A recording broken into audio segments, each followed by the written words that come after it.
Years, D-Rose the Great. We're back with another video. This time is going to be a gameplay tip. Now, I know this is something that a lot of people can use just because, once people found out about double mug, maybe like 3, 4 matters ago, man, a lot of people, this is kind of like their base defense. They like to spam it against people that don't know how to take advantage of it. And I'm going to show you guys a play, two plays that can kind of neutralize it, and it'll essentially force your opponent to get out of double mug, right? Now, some people they might just be stubborn and stay in it anyway and try to make certain adjustments out of it that could potentially stop it, but it's basically getting them out of their shell, right? You kind of want to make them do different things. You don't want them just sitting the same thing, mid blitz zero, pressuring you the whole game, and you don't know how to adjust to it.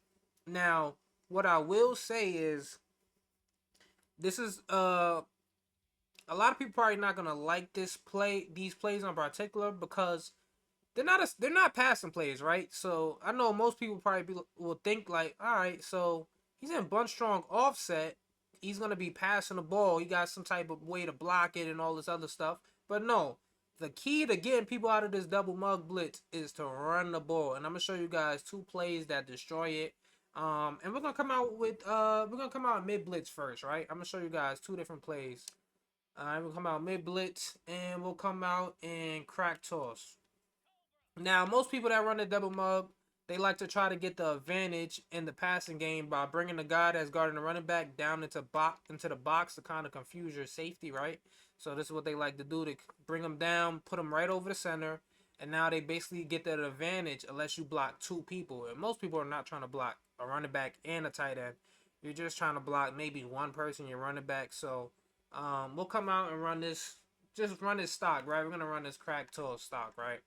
I'm gonna show you guys how it is. Okay, cool. See, you see how the safety's down in the box. We got it on close, so the safety's playing a little close. He's at 8 yards off, right?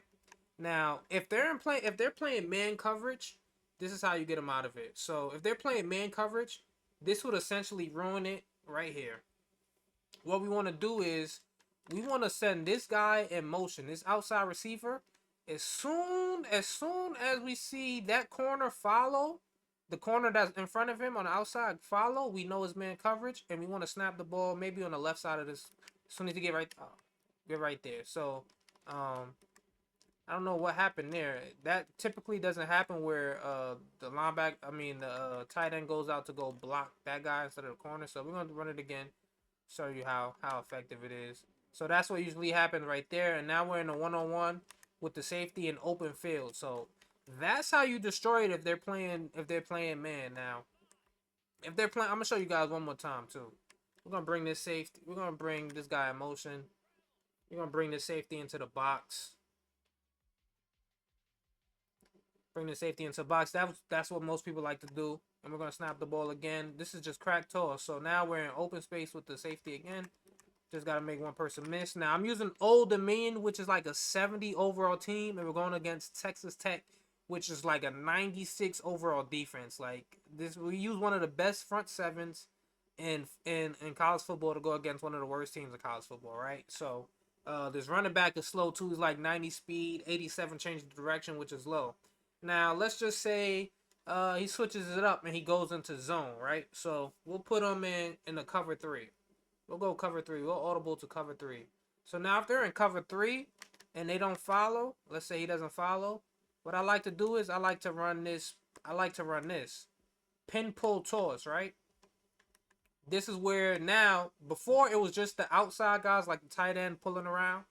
And now we got the center pulling. So when they're in zone, what we like to do is we like to untarget this safety, right? So this is the guy that's responsible, and we want him to be the guy and that has to tackle us in open space, just because he's the furthest away, right? So now we'll snap the ball. Bang. Uh, I guess it kind of tweaked out. We'll pick it from the main menu. I don't know what happened. I guess because I'm using both controllers, it's kind of tweaking out. So we'll pick it from the main menu thing. All right. So now we're just gonna come out, pin pull toss here. Cool. We want to make sure we leave this guy unblocked. There we go. And now we just like our team is so bad though. He's not even getting out there to block my receiver. I think that was. So we're gonna untarget the safety again. Oh crap, wrong thing. Pin pull toss. There we go. Like he got a block, bro. Like look at this, bro. This is kind of sad. Look, I guess this is like awareness, kind of like a awareness stat. Like he's just not getting out there, bro. Like he's just kind of floating. So, um, this typically won't even happen like that. But also we could still run. And the crazy thing is we could still run crack toss as well. Like it's not anything that's wrong with it. So, but I like to run the pin pull a lot. So we see him pretty much if you see the corner and safety aligned like that, where they're like that far back, you can still keep on crack toss.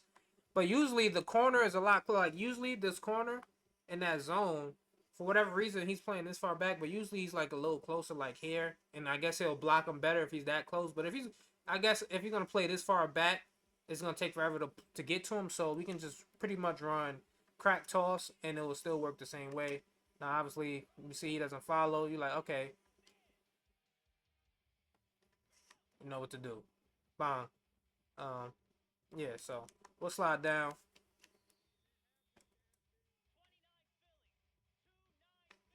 So we know that's the deep path. All right, cool. So now I'm gonna show you the only way for this to not work, the crack toss. I'm gonna show you guys the only time it doesn't work. So just in case you're probably playing a game and you're like, damn, he's just coming out in cover 3 and it's not working. So if they come out in the cover 3 play and they pick the cover 2 shell, watch what happens. We won't block this linebacker right here. So you'll see. I'm gonna ID the mic right here. This guy right here, who I have the mic over, he won't get blocked for whatever reason. Only when they come out in the cover 2 shell. But let's see. Okay, he got blocked there, but it's like usually like a 1 out of 10 times thing. So we'll do it again. Oh, he's actually getting blocked for some reason. I think it's probably because I have the safeties on 8-yard depth.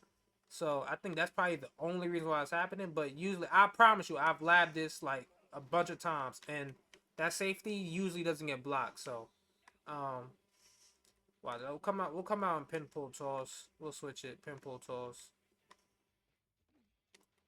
Oh, he actually got blocked there. So actually, it's kind of probably beneficial when they're in that 8-yard when they're kind of close to the line of scrimmage in their zone. But we'll run it again. We'll run pin pull. Like I said, I like to untarget that safety every time. So this is probably the better one. Let me put myself on the D lineman. So on the defense, because it's just being weird. It's just dumbing out for whatever reason. All right, cool. Well, audible the pin pull. I'm not untarget the safety, and let's watch what happens here. So now we got that guy pulling, and we're just in a 1-on-1 with the safety again. You're gonna get a bunch of yards every time, and I promise you, if you have a running back that has like platinum shifty or just 97, 98 speed, somebody that's actually fast in a pretty decent old line and receivers that can actually block somewhat, because all these receivers are like 74 overall. So, this is kind of the thing that's giving me problems. So, see right here. We're in crack toss, but let me see what happens in the crack toss when I untarget that safety. Nah, we don't like that, so we'll keep the crack toss regular. Oh yeah, see this is what usually happens. He gets unblocked in the cover 3, so that's why when it's zone, I'll go to like we see it's zone. Okay, cool.